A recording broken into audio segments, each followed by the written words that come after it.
Get rid of it. That's what my mom used to tell me. I like to save stuff. I'm a hoarder. I'm always afraid I'll want it later. My mom used to say, just get rid of it. And today, you'll learn how to use get rid of. I'm Jeff, by the way, and this is Plain English, where we help you improve your English with stories about the world. And today, we're talking about the expression get rid of. This is episode 834.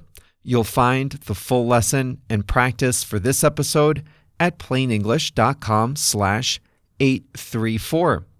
We used get rid of in an episode about New York City. How do New Yorkers get rid of their trash? They don't put it in a trash can like the rest of the world.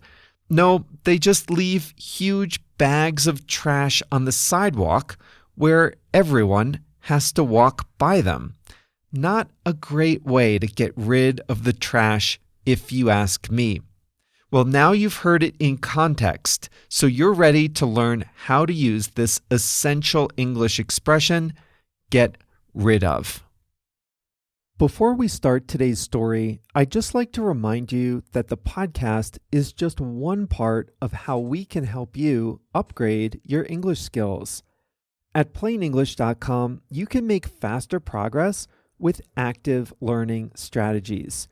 You can take quizzes, do activities, listen to the fast version of the audio, watch video workshops, practice what you learn, and even join a live call with JR and me. It's all about helping you build your skills to become a better, more confident English speaker. Sound good? Go to plainenglish.com to start your free 14-day trial today. Now, let's jump into today's story.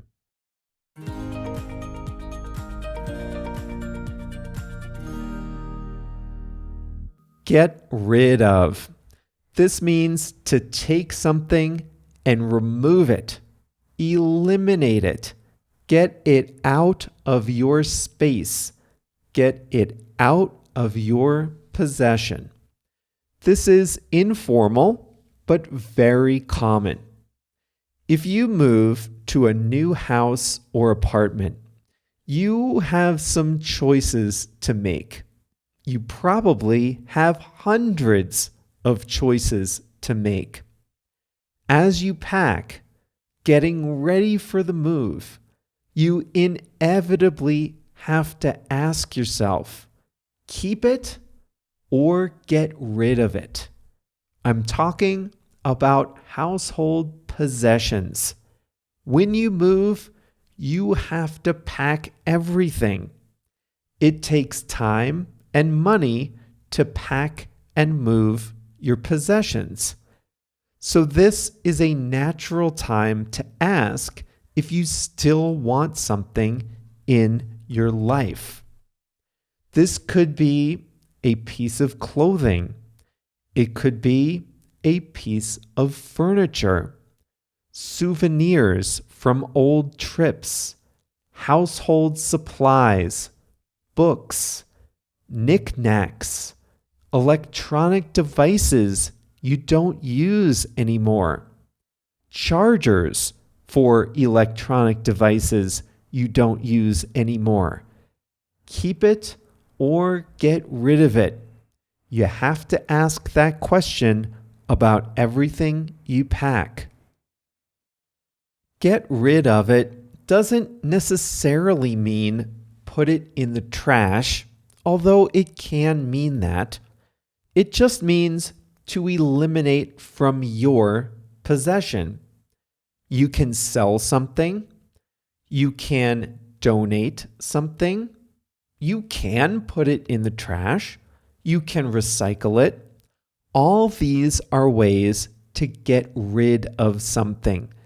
But the important thing is, after you get rid of it, it's not in your life anymore. Often we use get rid of with something that's not desirable, something we don't want, but which we have anyway. I can't wait to get rid of that ugly chair, you might say. And that means you are going to either sell or donate that chair or maybe give it away. It's ugly to you, but someone else might want it.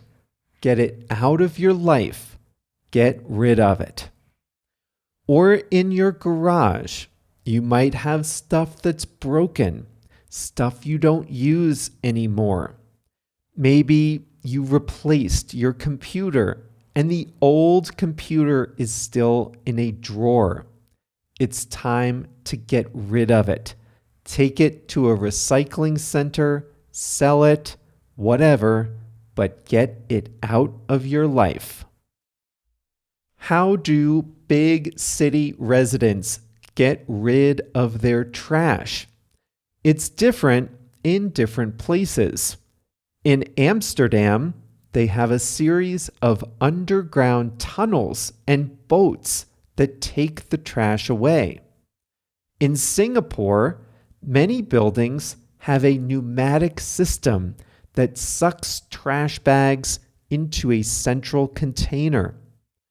Paris, Chicago, Barcelona, and many other cities use trash bins. New York, at least for now, just leaves it on the street for sanitation workers to collect. That's how people get rid of their trash. That's how the trash leaves their possession and goes to wherever, a landfill, a sorting facility maybe. JR and I both watched the series You on Netflix. The characters were always struggling to get rid of a body. No spoilers, but the main characters killed people in that show. And they had to get rid of the evidence, get rid of the weapons they used, get rid of the clothes with blood stains on them, and get rid of the body.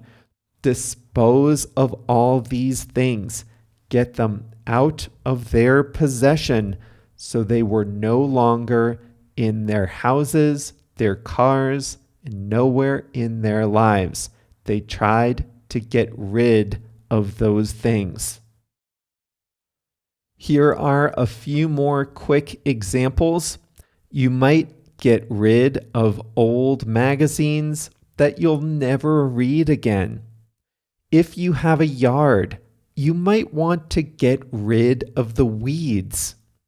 If your medicine cabinet is full of old prescription bottles with a few pills left in each of them, you probably want to get rid of those bottles of expired medication. You know what I need to get rid of? I need to get rid of the clothes that don't fit me anymore. I need to find a place to donate or recycle them. We all have things in our lives that we need to get rid of. And the good news is, you now know how to talk about those things in English.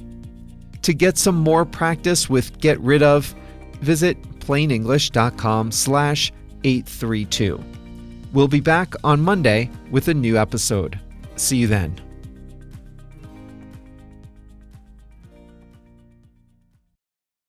Listen up if you speak Spanish, Portuguese, Chinese, German, French, Italian, Japanese, Polish, or Turkish.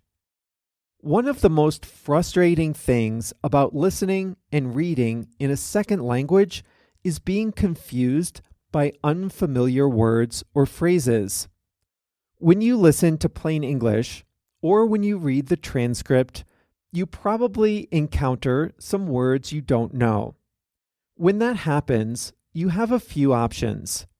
You can stop the audio, go look up the definition, then return to the episode, find your place, and press play again, but that's exhausting. Or you can just skip it and be confused. That's no fun either. But what if you could see the translation of the word into your language instantly without having to stop the audio, without having to look anything up? Well, you can at plainenglish.com. For each episode, we translate about 100 words and phrases from English to 9 languages: Spanish, Portuguese, Chinese, German, French, Italian, Japanese, Polish, and Turkish. And we highlight those words in blue. All you have to do is hover your mouse over the highlighted word and you'll see the translation instantly. It works great on mobile too. It really makes listening a lot more satisfying, and it's a great way to expand your vocabulary in English. The best way to see these translations is to sign up for a free 14-day trial at plainenglish.com. During your trial, you can read as many transcripts as you like, all with the translations into your language. So sign up for your free trial today at plainenglish.com.